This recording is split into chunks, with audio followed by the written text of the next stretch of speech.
Assalamualaikum warahmatullahi wabarakatuh.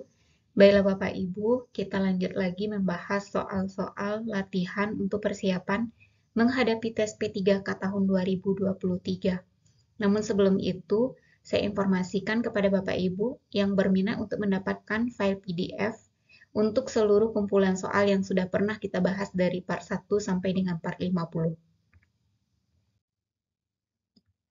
Jadi di sini Bapak Ibu, kami menyediakan file PDF yaitu berisi soal sebanyak 250 lebih soal beserta dengan kunci jawabannya.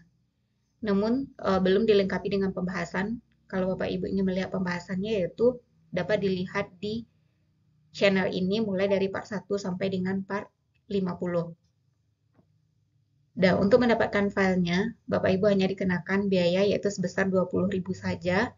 Bagi yang berminat silakan hubungi nomor WA yang tertera.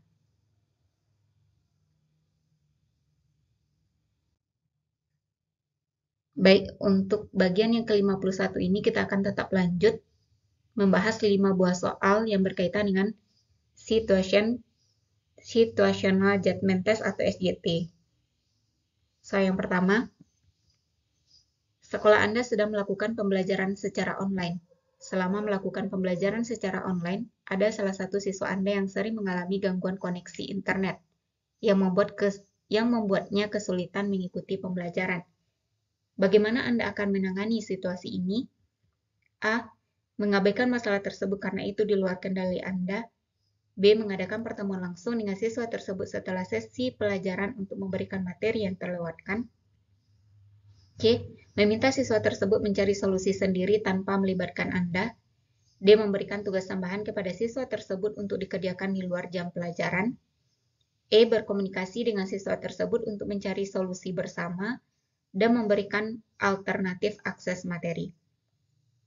Nah, mungkin kejadian seperti ini terjadi jika ada kondisi-kondisi darurat, seperti yang dulu terjadi pada saat COVID-19 sehingga mengharuskan kita untuk belajar secara online.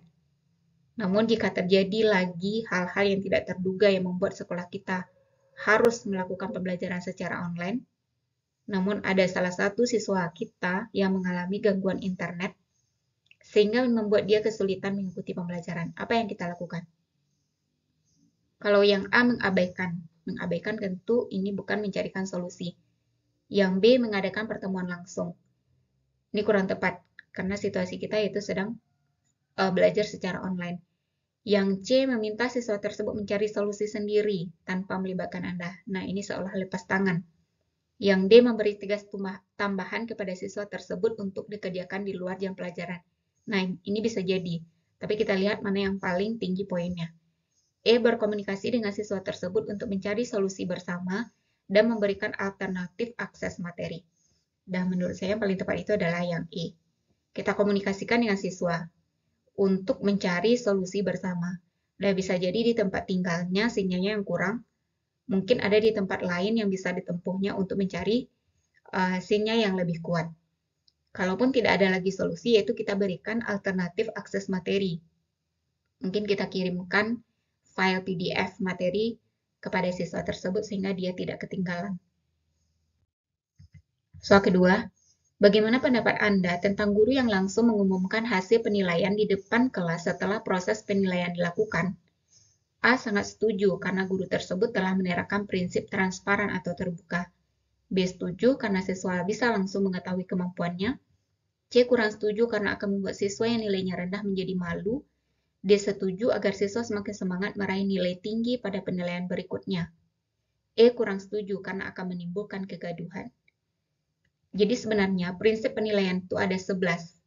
Mulai dari objektif, akuntabel, adil, dan masuk salah satunya di sini yaitu prinsip transparan atau terbuka. Terbuka bukan hanya pada hasil, tetapi juga terbuka pada kriteria. Jadi di awal itu kita sebutkan dulu kriteria yang menjadi acuan dalam penilaian. Itu harus diumumkan kepada siswa. Termasuk kita juga harus transparan ketika mengumumkan hasilnya. Jawabannya adalah A. Soal ketiga, setelah pembelajaran, ada rekan Anda yang langsung memberikan penilaian praktik terhadap siswa dan mengumumkan hasilnya setelah penilaian dilakukan. Bagaimana pendapat Anda tentang hal ini? Jadi di sini ada dua hal yang dilakukan oleh guru tersebut. Dia melakukan penilaian praktik setelah pembelajaran. Dan dia juga mengumumkan hasilnya setelah penilaian dilakukan. A. Bagus karena guru tersebut telah menerapkan prinsip transparan. B. Bagus karena guru dapat mengetahui mana siswa yang sudah bisa dan mana siswa yang belum bisa. C. Kurang setuju karena seharusnya penilaian yang dipakai adalah proyek atau produk. D. Kurang setuju karena seharusnya sebelum menilai, guru membuat rubrik penilaian dulu agar hasilnya dapat terukur sesuai kriteria. E. Mengumumkan hasil penilaian di depan kelas menyebabkan siswa yang lemah kemampuannya akan merasa malu. Jadi di sini kita tilik dulu yang soal langsung memberikan penilaian praktik terhadap siswa. Dan jawabannya itu adalah kurang setuju. Karena seharusnya sebelum melakukan penilaian praktik, yaitu harus dibuatkan dulu rubrik penilaiannya. Dan itu pun harus diumumkan kepada siswa, rubrik kemudian kriteria penilaian. Setelah itu baru dilakukan penilaian. Mengumumkan hasil setelah penilaian, ini memang tepat. Nah, itu yang berkaitan dengan soal yang tadi, yaitu menunjukkan bahwa guru tersebut telah menerapkan prinsip transparan. Namun karena ada dua permasalahannya di sini, yaitu yang pertama memberikan penilaian praktik langsung setelah pembelajaran. Itu kurang setuju, karena seharusnya sebelum penilaian, guru harus membuat rubriknya dulu, membuat acuan penilaian, dan itu diumumkan kepada siswa. Soal keempat. Sekolah Anda melaksanakan program literasi. Menurut Anda, dari pernyataan berikut mana yang bukan peran sekolah dalam mendukung program literasi?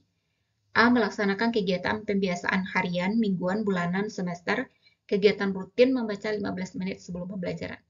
Nah, ini tepat. Yang B. Menyediakan ruang baca untuk peserta didik, pendidik, dan tenaga kependidikan. Ini juga tepat. C. Mendorong terbentuknya ruang baca outdoor yang nyaman. Ini juga.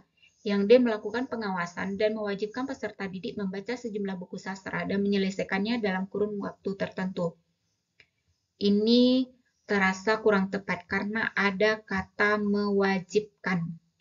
Membaca sejumlah buku dan menyelesaikannya dalam kurun waktu tertentu. Jadi seolah-olah ada pemaksaan.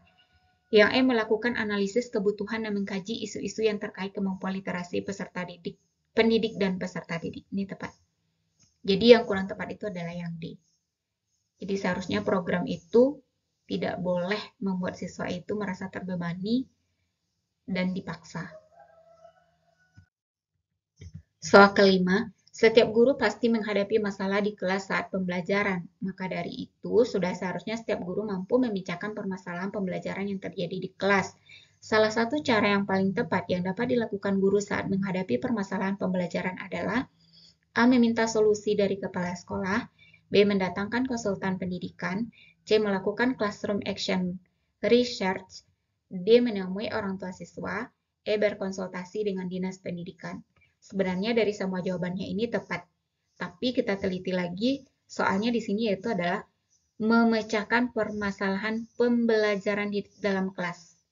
Nah, yang paling tepatnya tentu kita lakukan PTK atau penelitian tindakan kelas atau Classroom Action Research untuk memecahkan masalah-masalah yang berkaitan dengan pembelajaran kita di dalam kelas. Demikianlah Bapak Ibu pembahasan soal pada video kali ini. Saya tekankan lagi bagi Bapak Ibu yang berminat, yang hanya berminat saja ingin memiliki file PDF-nya supaya bisa di-print, belajar ulang lagi, yaitu bisa hubungi nomor WA yang tertera tadi. Demikian saja Bapak Ibu, saya doakan semoga Bapak Ibu lulus P3K tahun ini. Amin, amin ya robbal alamin. Demikian saja, Assalamualaikum warahmatullahi wabarakatuh.